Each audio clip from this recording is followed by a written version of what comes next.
My name is Emilia Rapol. I'm a urologist and urological oncologist and the creator of the HOPE protocol. I would like to talk to you today about HOPE and prostatitis. As you know, HOPE is a protocol that has been dealing with sexual health, both for men and women. And of course, since we are couples, a lot of the time it can affect both people in the relationship. Prostatitis is a very interesting topic, very misunderstood, and very difficult to treat in many cases. But we know that whether prostatitis causes erectile dysfunction or is heavily associated with it is one and the same. About 60% of men with ED also have trouble with the prostate and inflammation of the prostate. So let me try to go over prostatitis and see if I can give you a little bit of an explanation and help you get a handle of what it means. Some of you may be suffering from it, or you may know someone who is dealing with this very difficult health problem. As everything else, our approach is always multidisciplinary, and it does usually encumber not just Western medicine. Sometimes we get concepts from Eastern acupuncture, etc.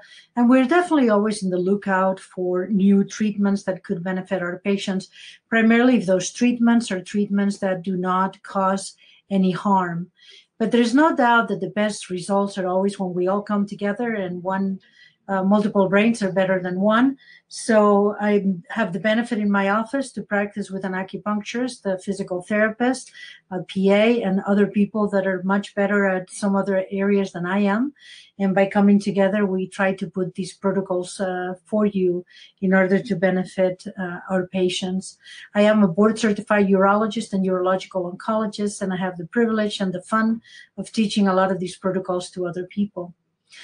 Prostatitis used to be thought of as just an infectious in origin, and so a lot of people still, when they get prostatitis, and because in the past prostatitis has been treated with antibiotics, they have the tendency to want to be put on antibiotics. I would say 95% of the people that get diagnosed with it end up in a course of antibiotics. The truth is that only 10% of the prostatitis are often infectious in origin, although I'm going to contradict myself a little bit later about this one. But in general, that's what the urology community would tell you. The type of prostatitis that I'm going to be talking to you about today is called chronic prostatitis, but also chronic pelvic pain syndrome. And in order to clarify that a little bit better, I'm going to go to the classification in a second, but just so you know, we're also going to be talking a little bit about the diagnosis. How do we make the diagnosis? What may be the causes for prostatitis? Who gets it, which is usually the epidemiology. And then we're going to talk a little bit about the treatments, and not only the traditional treatments in urology, but what's new. As part of the classification, we need to understand that the acute bacterial prostatitis is probably the most alarming one. This is when people come into the hospital with very intensive fevers. Oftentimes they're in urinary retention and they're very, very sick. And these people definitely need antibiotics, and they need the type of antibiotics that is going to penetrate through the prostate, which is not a very difficult which is a very difficult organ to treat, because it has almost like a blood-brain barrier. So it's very difficult for certain antibiotics, unless they are lipophilic, to be able to penetrate the prostate and get rid of the infections. The second type of prostatitis, or category 2, is called chronic bacterial prostatitis. This is where we don't have the acuteness of, urinary retention and fever and chills, but we do have an etiology of a bacterium causing the problem. It comes and goes. People that suffer from this will tell you they can feel it coming. We'll talk then about category 3, which is chronic pelvic pain syndrome or chronic prostatitis. And that's the one that we're going to emphasize because, in all honesty, this is the one that affects most people, most men. Once again, the acute and chronic bacterial prostatitis is thought to be only 10% of all the cases that present to a urologist. Even among the category 3, there's 2 major types, the 3A and the 3B. 3A is definitely very inflammatory, while the 3B is not. And you may say, well, how do you know? And one of the ways is by doing a rectal exam, expressing some prostatic fluid, and then looking under the microscope and finding two things: white blood cells. Also, we tend to culture oftentimes to see if we're capable or able to demonstrate a particular bacteria and then try to find the sensitivities to it. So we feel that 3A is more probably something that may have started as a chronic, as a bacterial prostatitis and then may have evolved, where the bacteria may be gone, but the inflammatory process is still existent. And 3B is definitely, the inflammation is gone, but the patients are definitely symptomatic. Chronic pelvic pain syndrome, or CPPS, in category 3 is pain is pathognomonic. If you don't have pain, you're not in this category. So pelvic pain is what defines this category. And then there are patients that have asymptomatic inflammatory prostatitis, or category 4, and fascinating because these people have no symptoms whatsoever. So you may ask, well, how the heck do you find out that they have it? And these are people that are being evaluated for other things, such as maybe BPH, or they may be being evaluated for infertility. And then we find the inflammatory process going on in the prostate, but they have no symptoms whatsoever. As far as the epidemiology, what's fascinating is that no matter whether you're in the US or you're in another part of the world, and in some of the statistics are coming out of anywhere from Korea to Italy, the incidence of prostatitis is very common. It's very similar. In the rest of the world, it's anywhere from 2 to 9%. And in the United States, it's it ranges anywhere from 2% to 16%, depending which studies you mention. The National Ambulatory Study in the U.S. had 59,000 patients, and the incidence of prostatitis was 8%, while the one done on healthcare professionals was 16% incidence. And I could make a funny comment about us physicians, since that is the group of people that we're analyzing about the prostatitis, but I'll behave myself. Next, something that I found super fascinating is that 2 million visits to the physicians per year are due to prostatitis, and the average cost for a case of prostatitis is $4,500. As you can imagine, that has a huge impact on our economy. And so anything that we can do to understand this process better, both from a perspective of really helping people, because when they suffer from this, it really has a huge effect on their quality of life, but also as, financial stress in our economy as well. So what causes, prostatitis? We're going to get into that pretty soon. But how do we make a diagnosis? How do we distinguish prostatitis, primarily the class 3 or the CPPS versus, let's say, BPH or something else, or even the other classes of prostatitis? And there's no doubt that the history is super important, and I think that's something that sometimes we forget to do. I always say that patients most of the time know their own diagnosis. We just don't bother listening to them, poor guys. So if we actually take a good history, and it's not just about what's happening at the moment, do they have pain, do they not, where is the pain located, but also important history like family history. Do they have another member in the family who has similar symptoms? Do they have associated symptoms like erectile dysfunction? We know that a large percentage of men that have prostatitis also have premature ejaculation. I believe is 65% connection there. No doubt that voiding symptoms, whether they be obstructive in nature or irritative in nature, are also diagnostic and go along with prostatitis, but they don't always just mean prostatitis. Remember that the word prostatitis just means inflammation. It doesn't necessarily mean infection. We'll talk a little bit more about that. So what else can we do other than find out the history? History is important too, to find out if they've had previous procedures, have they had a scope, a cystoscopy, or another surgery like a transurethral resection or any urological surgery that may have contributed to these type of infection or irritation of the prostate. Investigational, other than the history, a physical is super important. We have to do a good rectal exam, and that's, of course, pretty intuitive. You want to be able to express some of the fluid from the prostate and then be able to analyze that both by culturing and by looking under the microscope. And you want to compare what comes after the rectal exam versus what's there before, and that's the only way you can tell what's really happening in the prostate. Another thing that we look at is the semen. Sometimes the semen will show evidence of inflammation or infection. So urine, expressed prostatic fluid secretions, or semen are all the things that we want to both culture and look under the microscope for evidence of white cells or lack of thereof, of course. Investigationally, and as far as the physical exam, we mentioned the digital rectal exam, but remember that it's super important to also look at people's lower back and musculoskeletal issues, since musculoskeletal can be a huge contributor to prostatitis. So we look at gait, we look at the back and see if there is unevenness in the sacrum, leg length differences, discrepancies, see if somebody has had a laminectomy and they have scar tissue in the back, etc. And then as far as the imaging, of course, you can do anything from an ultrasound of the prostate to CAT scans to MRIs. But nowadays, the MRIs are turning to be a little bit more helpful. The advantage of the MRI, primarily if you do a multiparametric MRI, is that you're going to be able to rule out other causes or other things that could be contributing not only to the prostate. For example, you could have, maybe a lesion there that could be a precursor to cancer or cancer itself of the prostate. But also you're going to be looking at, the pelvis itself. Are there any other masses or that could be contributing? Rectum, is there a rectal mass, etc.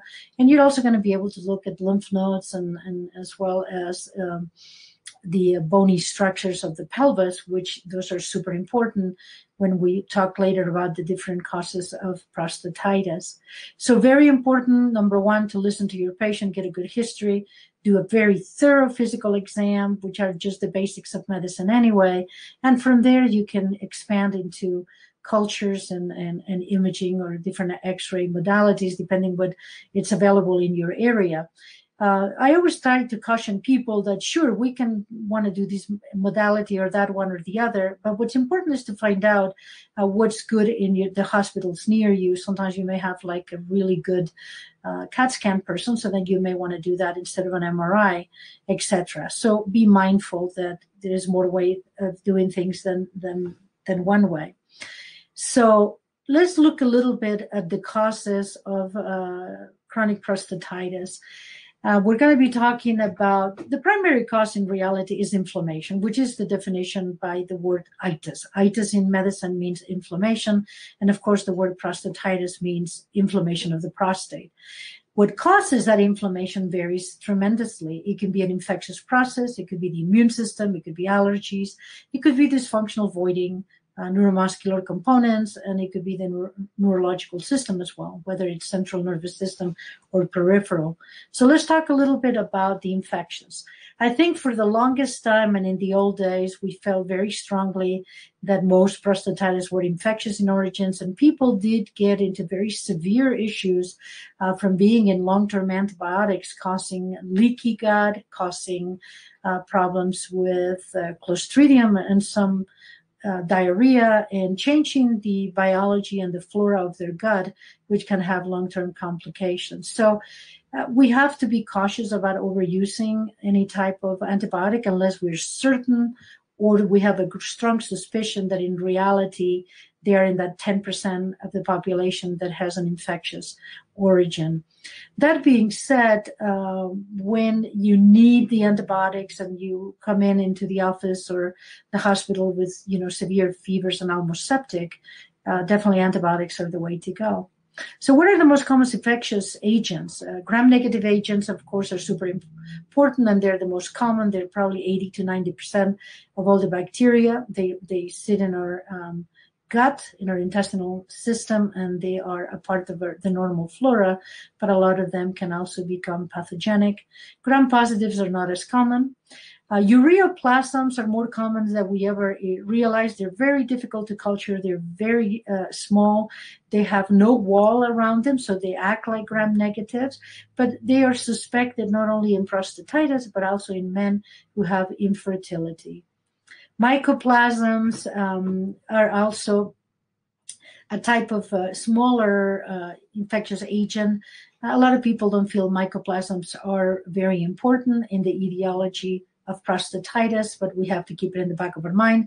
Once again, it's very difficult to grow. So, and that's one of the major challenges that we have, that we cannot always grow what's in the prostate.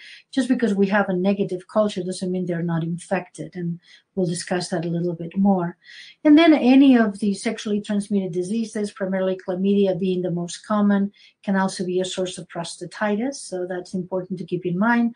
And to ask at the time of the history, have they had any unprotected intercourse, or do they have a new partner, etc. So we have to keep that as a part of our differential diagnosis. The one that I think is super important, and I did do a study about 5 or 10 years ago, were nanobacteria. And nanobacteria are these bacteria that are often known to produce calcifications. And they are like the picture child of what we call biofilms. So biofilms are one of the reasons why we may not be able to eradicate bacteria from the prostate, but also we may not be able to identify them in regular cultures. Nanobacteria are impossible to culture. You have to try to identify them via finding immunoglobulins or the immune system particles that will help people make the diagnosis. Once again, nanobacteria are super small. That's why they call them nano. They do cause calcifications. Okay, I'm sorry, guys. I'm not going to answer questions yet until the end. So if you can hold your questions, that would be wonderful, and then we'll discuss them at the very end. But let me go back to nanobacteria. What makes nanobacteria unique is the ability to make stones around themselves. That's where they hide. So if you put somebody on antibiotics, they will go ahead and hide in the stone. A lot of them will die, but after the antibiotics are gone, the nanobacteria will come back out and create havoc again. In the old days, we used to treat people with EDTA suppositories, which is a chelator, hoping to destroy the calcium and then put them on antibiotics at the same time. The EDTA suppositories were extremely irritating to the rectum. I did this in 25 patients, I believe. But we did have 50% success rate, which was really good comparing to, bringing to the fact that a lot of these people had failed everything else. So we will come back to the nanobacteria because I feel Shockwave has a special niche in this area and in the area of breaking biofilms.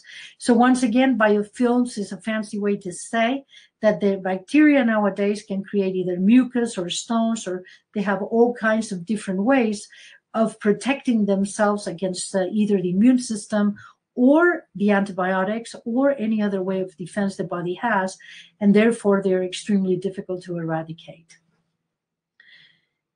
The immune system is fascinating because, as you know, not only is the immune system, when in health, being extremely helpful in keeping us away from dying from infections, but the problem sometimes is the immune system can get a little bit out of whack, and then we start getting autoimmune disorders, which means that we start attacking our own body with the immune system.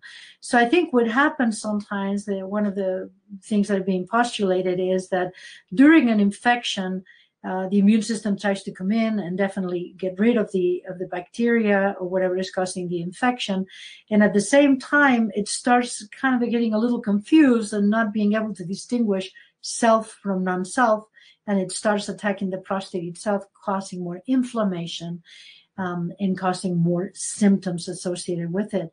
People believe that PSA, which is also one of the markers that we have to detect prostate cancer, but which can be extremely elevated in cases of infection or inflammation, that is one of the sources of an antigen that is associated with autoimmune. As far as the autoimmune, we have to realize that it's not just systemic, meaning that it affects the entire body. That can sometimes, believe it or not, it can cause C-reactive protein to be extremely elevated from the prostate infection alone. But also there is a local immune system in the prostate, and it's rather good. And it can generate, and it can be measured nowadays with IgA levels and IgG. And a lot of these has been done with biopsies, trying to identify the local response. But fortunately, we're moving away from biopsying people in this case and going more towards blood test. So you may or may not have a systemic effect, but a lot of the time you will have a local prostate immune upregulation. Interestingly enough, the levels of IgA will remain around for 2 years after you have had a prostate infection and has been successfully treated. So that's pretty staggering that it can stay around that long.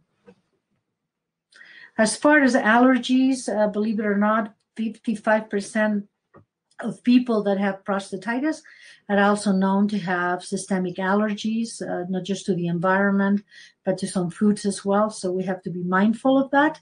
And we may want to do some allergy testing, and that may help us really address some patients. We also some of the medications that are anti-allergy, and including some of the herbs like quercetin with nettles. Quercetin is a very powerful anti-inflammatory, but also helps with allergies, can be very beneficial for treating these people. The one that I think is super important is the dysfunctional voiding. And dysfunctional voiding in some people can start very early in age, start in childhood. A lot of children that we call that the pee-pee dance. They're the kind of kids that become extremely focused, and they will get so focused on whatever they're doing that they don't understand that their bladder needs to go to the bathroom. So they learn to really press on the sphincter muscle, to really close it up. Remember the sphincter muscle. It's also the pelvic floor muscle. So a lot of these children will end up with hypertonicity of the pelvic floor. Some later in life, these people will grow up and they will end up being adults and not only having a hypertonic pelvic floor, but they will also have bladder neck hypertrophy. And because there is fibers that go from the pelvic floor into the capsule of the prostate, we believe that some of these people will end up having intracapsular pressure, causing pressure of the prostate. And you can imagine that that's going to prevent the urine from emptying in the bladder, and that creates that chronic sometimes problem where they don't empty the bladder, they get another infection, and it's just kind of a vicious circle that goes from bad to worse.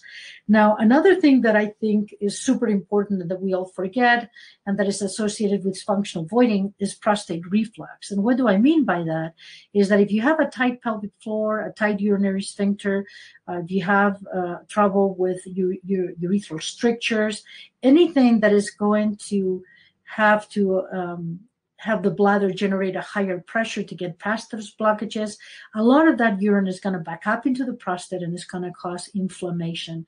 And this is huge. And this is why it's so important when we're doing treatments of people with prostatitis that we become very mindful of structural issues. And if without doing that, we're going to perpetuate that chronic reflux into the prostate, and these people are not going to get better no matter what you give them. Then, of course, there's people that have interstitial cystitis, which in my opinion is the same as CPPS in men, chronic prostatitis. But there's no doubt that some people may not have the traditional chronic prostatitis, and a lot of the symptoms could be more bladder lining related. And then they have more like an IC type of picture, but in my opinion, they're one and the same. Neuromuscular is our next area. Trust me when I tell you that, in my opinion, a significant number of patients, whether they start as a neuromuscular problem or not, they end up having one. And if you do not address that, the chronic prostatitis will never go away. The people that have done a lot of research on that was Stanford, and Stanford has an awesome protocol called the Stanford Protocol of physical therapy that can really help. And these gentlemen that are suffering from this condition. And I was so glad when finally a book called A Headache in the Pelvis came out, because it really helps people understand, including physicians, one of the most important mechanisms, I think, of prostatitis that has been very underlooked for the very long time. What I mean by organomuscular reflex is the following. Let's say that you have an organ that is infected or inflamed, like the prostate. All the muscles around it, including the muscle around the capsule, the urinary sphincter, both the internal and external, and including the detrusor muscle, are going to go into a spasm. So that explains why somebody may have originally no musculoskeletal issues. They say, no, I never had an injury of my lower back, etc. But they definitely had an infectious process, but then it translated into a musculoskeletal issue. And the opposite is also true, the muscular organ reflex. And a good way to explain that is that you may have had somebody who, typical people that get this issue are snowboarders, or people that, gymnasts, male gymnasts, doing a double or a triple, falling in their sacrum, snowboarders fall in their sacrum quite a bit. People that ride a lot of bicycle for long distances, they can put a lot of stress in the pelvic floor muscle. But anything that puts a lot of stress in the pelvic floor muscle or in the muscles around the pelvis are going to go tight. And then the organo, in this case, the prostate and even the bladder, are going to react by becoming inflamed. And it's not always due to infection, but more to that constant upregulation by the musculoskeletal system. So I think what came first, the chicken or the egg, is never clear. But if you don't address both the organ and the musculoskeletal issues, the inflammation of the prostate, you're never going to be able to overcome these issues. And then what's super important as well is the central nervous system, the peripheral nervous system. Believe it or not, these people suffer tremendously. The pain can be debilitating to the point where they cannot sit. They have to stand. And that's just pain alone. That's not taking into account that a lot of these patients as well are going to suffer from frequency, meaning going multiple times to the bathroom during the day. Even worse is having to get up, anywhere from 3 to 10 times at night. I've had poor patients that have to get up every 10 to 15 minutes. So if you were not crazy before you had this issue, trust me when I tell you, you'll end up crazy afterwards. So psychological is I think, a strong result from chronic pain, pain that has gone haywire. We now know that people who have chronic pelvic pain, they will also have, they're going to be more sensitized. They're going to have more sensitivity to other types of pain. So when they're passing a stone, for example, they're going to have exaggerated pain, not exaggerated mentally, but in reality, there is more receptors that are going to be activated. There is less downregulation of that pain. So definitely you see these people suffering not just from migraines and fibromyalgias, but any of the other pain syndromes are going to be accentuated and often go along with chronic pelvic pain. We believe that some of this is due to a couple of different things. There's a wind-up theory, which is where you can think of it as, you have a wound and you keep rubbing it, the pain is going to become more and more intense. That's too simplistic of a way to explain it, but I think a good one. And there's also something called convergence. And there's a lot of different things like that. There's pathways that come down from the brain that could suppress the pain symptoms, and sometimes they don't. They become blocked. And so this is rather a complex area, but we now know that if you look and you do MRIs of the brain, that you do see the people that have been in chronic pain, that they have some already changes in the brain itself. So it's whether it started there and they might have been born with a bit of a predisposition to pain or not, there's no doubt that chronic upregulation of the nervous system is going to cause some central nervous system and some brain changes as well. So it's super important for us to realize at this point that to put everybody on the same treatment is total insanity, that would really behooves us to look at each patient individually and to try to identify the root cause for them. And it may be multifactorial, so we have to really address. We can't just go, oh, it's just an infection, oh, it's just allergies. And we have to truly understand the mechanism so we can be of better help to our patients. As far as treatments are concerned, there's so many out there. Some have been around for a very long time. And once again, what's going to determine the treatment is going to be how the important part is, of course, to try to find the root cause. If we don't know the root cause, that's when you get a patient to come in the office, poor guys, and they're taking 50 medications, and they're doing all kinds of things, and they have no idea. It's the gunshot approach. They have no idea what's working and what's not working.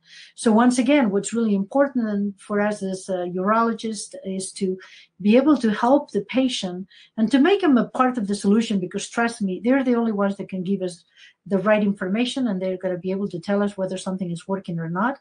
So we have to be open to fail. Meaning that there may be some things that we think are a great idea, but they will have no benefit whatsoever for the patient.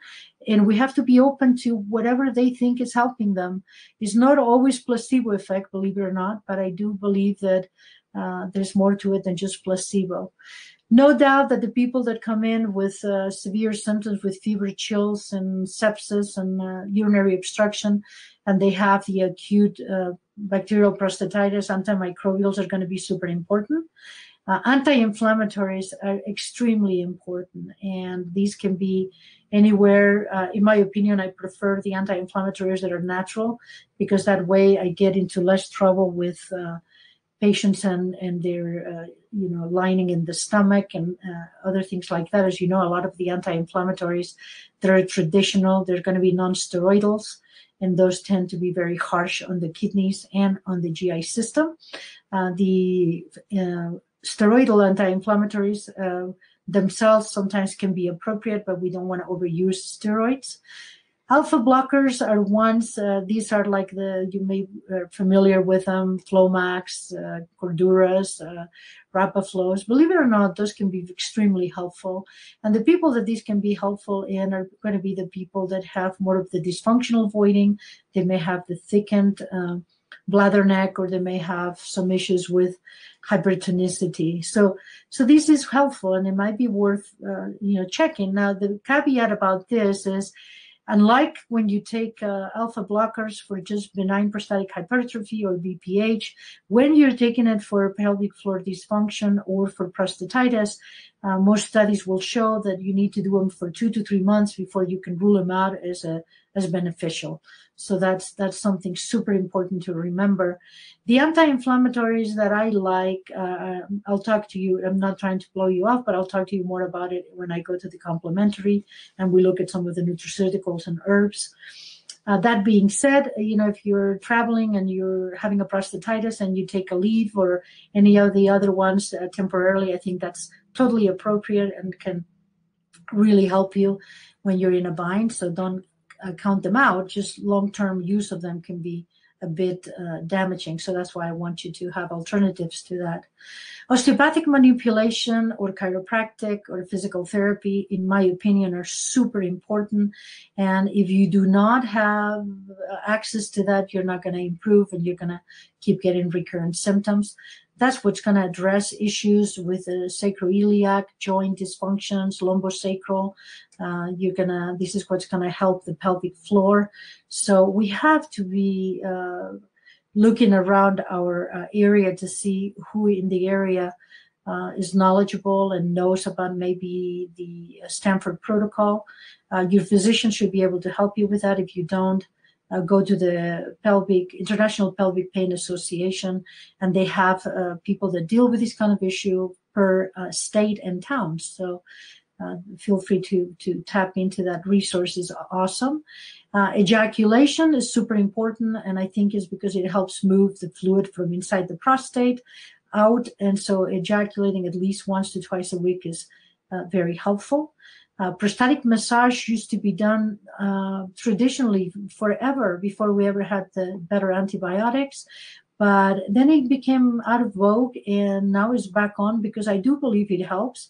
We teach a lot of our patients. We have a physical therapist in our office who's incredibly awesome, and she has been working with the Stanford protocol for about 15 years. And we will teach our patients or their partners how to do prostatic massage, which is a lot more beneficial than them having to come to the office. There is a special, they're called prostatic wands, that can really help and relieve a lot of people's symptoms. There's people that by doing that alone, all symptoms go away. Hormonal manipulation is totally important. We know that some hormones, primarily DHT, Dihydrotestosterone is a metabolite from testosterone, and it's 20 times more potent inside the prostate than testosterone itself. High levels of dihydrotestosterone are known to aggravate symptoms of prostatitis.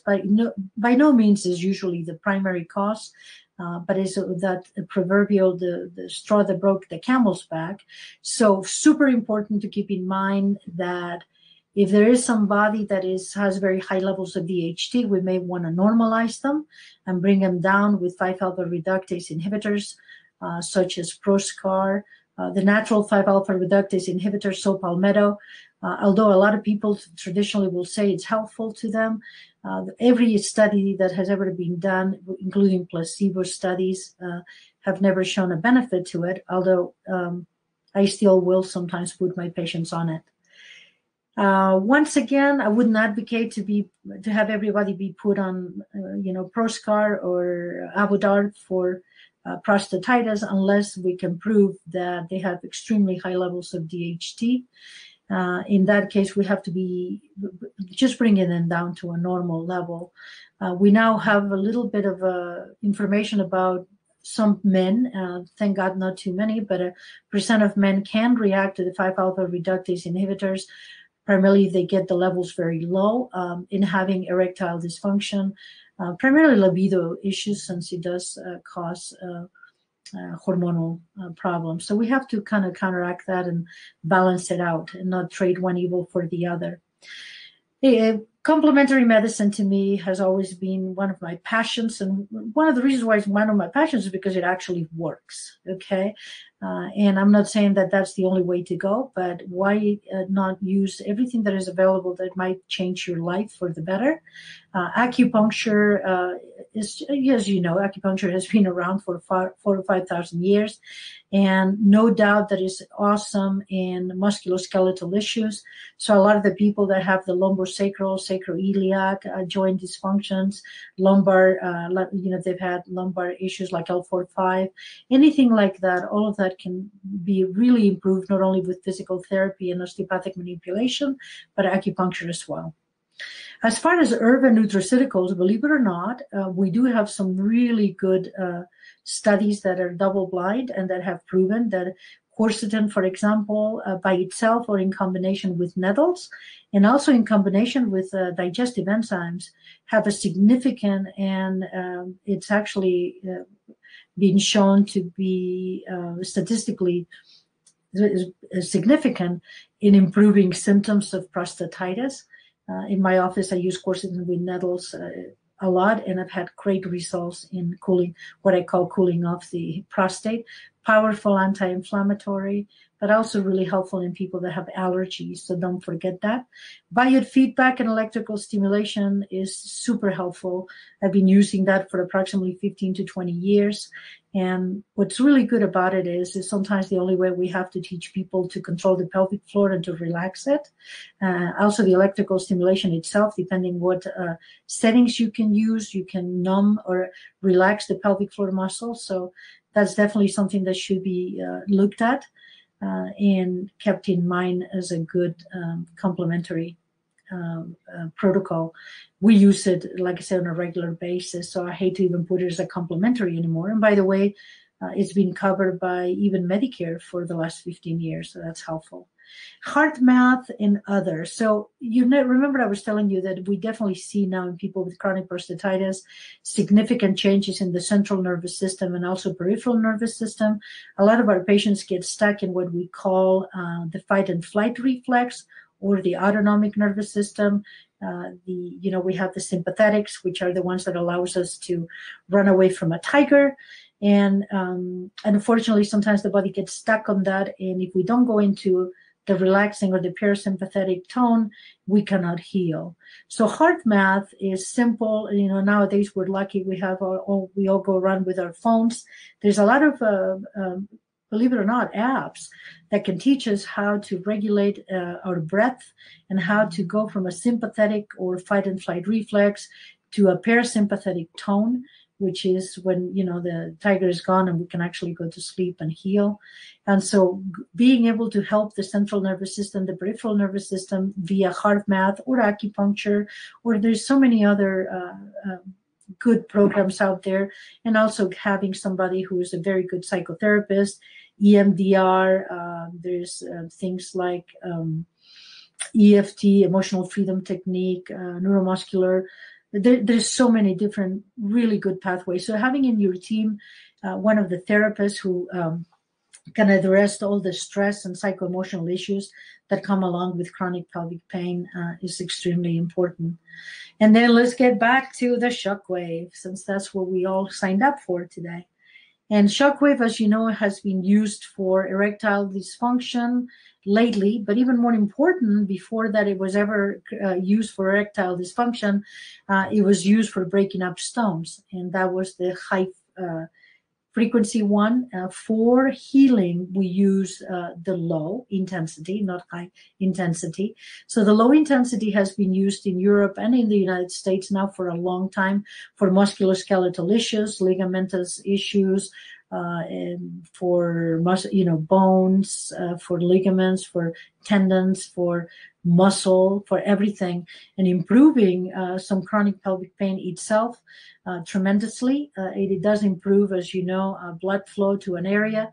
But more important, they're using it now even for cardiac people who've had an MI and whose cardiac tissue may be thin and not very healthy, by using Shockwave.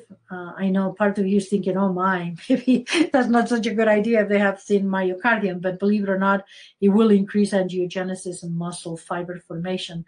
So it's fascinating to see how powerful Shockwave can be with soft tissue and also, like I said, musculoskeletal. So as you know from the little video I showed you before, I have to show you this because otherwise Matt, who is the person who helped me make the video, will be a little disappointed with me. But in reality, what we're doing is we're using sound waves that are natural. They can create these they're kind of like these little bubbles. And once again, in high intensity, they break up stone, but in low intensity, it can generate micro damage. So then the body reacts by forming healthier tissue and bring in growth factors. They also bring stem cells, and that's how it works. The impact. So how do we think that this is going to be helpful in patients with prostatitis? I think for us, our protocol, and I'll show you our protocol in a little bit, is very important that we address the musculoskeletal, and we actually use Shockwave in the sacrum. We use it in the pelvic floor. We use it in the lumbar spine. If there is any scar tissue from previous surgeries, it's super important to treat the myofascial restraints that these scar tissue can form. And remember that the fascia, we always think it's just in one area, like if we've had surgery and we think it's abdominal, that is only affecting the abdominal area. But you have to think of the fascia as being one and one organ. And if it's pulling in one area, it's going to be pulling in the rest of your body. So it's super important to address any scar tissue that could be causing these constraints. It improves blood flow into the prostate. We believe that by doing the Shockwave directly into the prostate via the perineum, we're actually improving two things. We're breaking up biofilms, so all the little stones that are often associated with chronic prostatitis in the prostate, if we can break those up, which we can, instead of using the EDTA suppositories, which were not always effective because they couldn't get to the larger plaques, the larger stones. With the Shockwave, we can break all those up very easily. And then if we're giving people antibiotics at the same time, we can finally get rid of these chronic infections that are in the prostate that I think are being underdiagnosed.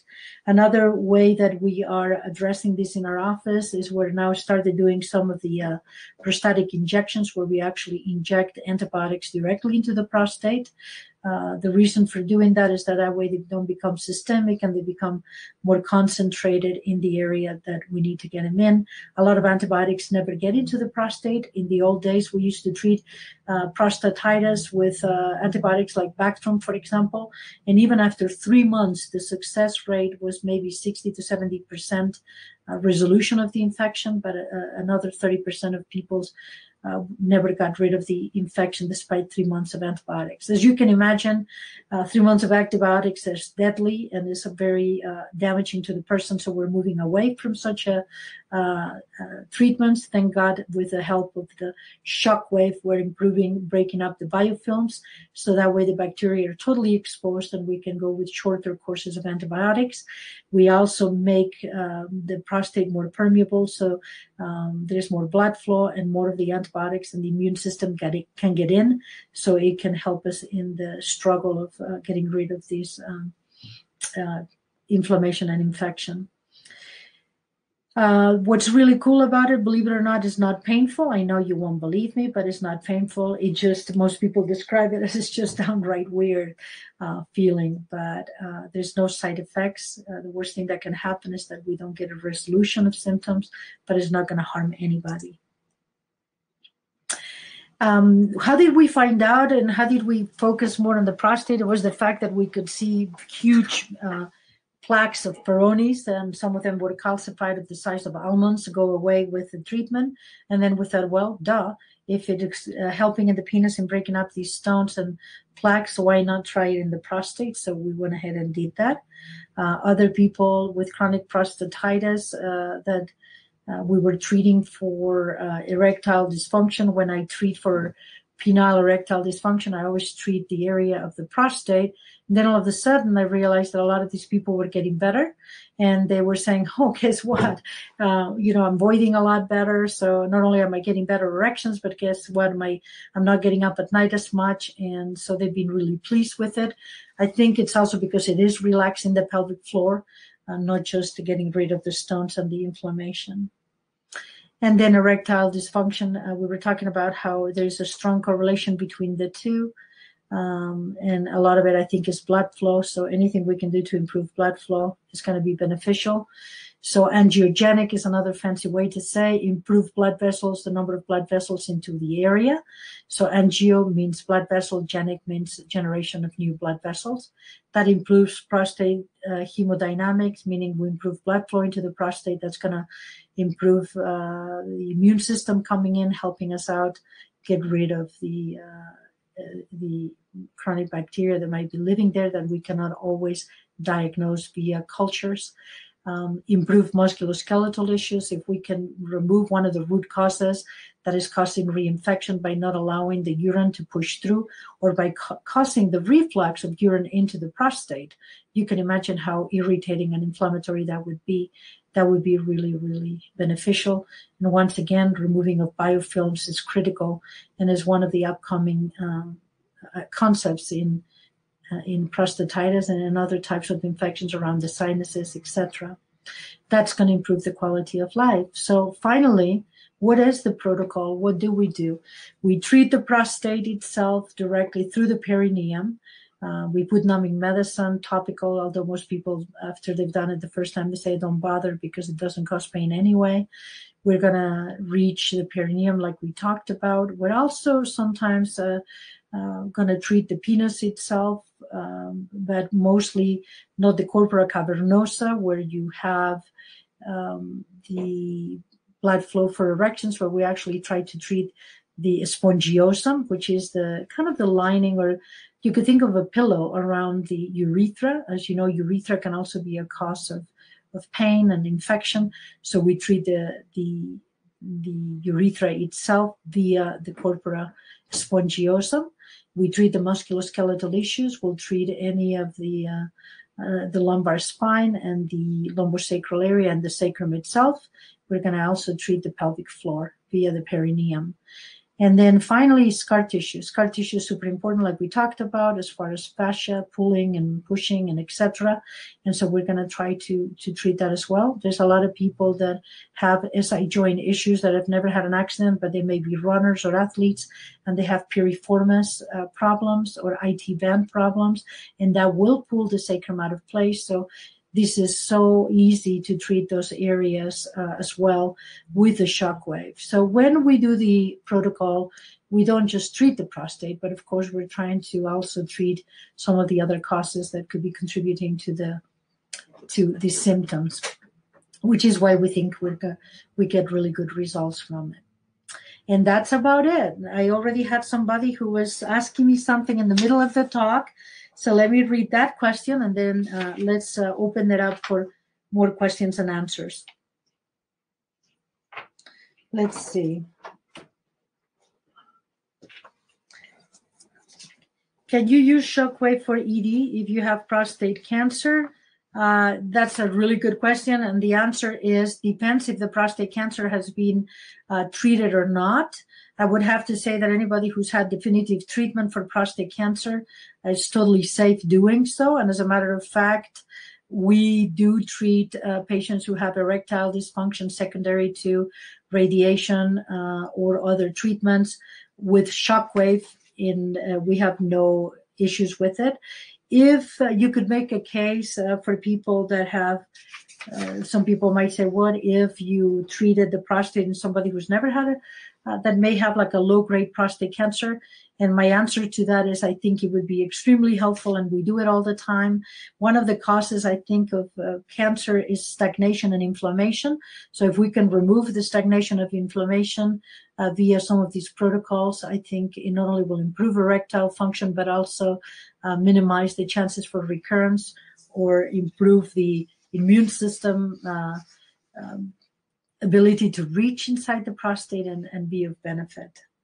So that's one answer. I have another question, which is saying, are you familiar with microbial identification using next generation DNA sequencing, microgen diagnostics, microbe and fungi detection, delivering a suggested antibiotic list? Okay, so yes, I am familiar with all of that, and that's why I was saying it's super important that, well, what's really important about this, and thank you for bringing this up, by the way, is the fact that doing a regular post-prostatic massage culture is very old-fashioned, helpful in some ways, but very limiting, because there is a lot of these cultures are not going to reveal the true pathogens inside the prostate for two reasons. One of them, for a couple of reasons.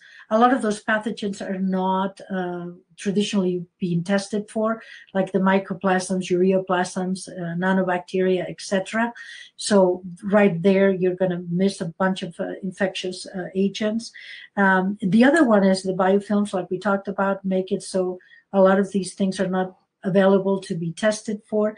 And thirdly, unless you do some PCR and you do some of the DNA testing where you actually, PCR is a way of magnifying the presence of certain DNAs, and some of them are bacterial DNA, you're not going to be able to find them. The problem with this sometimes is the fact that just because you may, is the same thing with the IgA. You remember I told you that even the IgA, if you've had an infection of the prostate, the IgA may be elevated for 2 years after that. Sometimes some of the DNA can pick up old infections, and they may not reveal maybe some active infections, but in my opinion, they're very important and worth doing, primarily if somebody's not getting any better. And let me see if there's any other questions.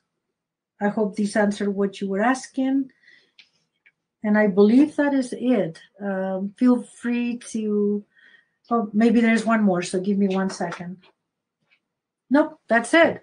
Thank you for spending, this was probably one of the longest webinars I've ever given, but I felt it was super important, not just to talk to you about the Shockwave or the injections inside the prostate, which are probably upcoming and newer, but that you understood a little bit about what causes it and how to treat it and how to look at it a little bit different.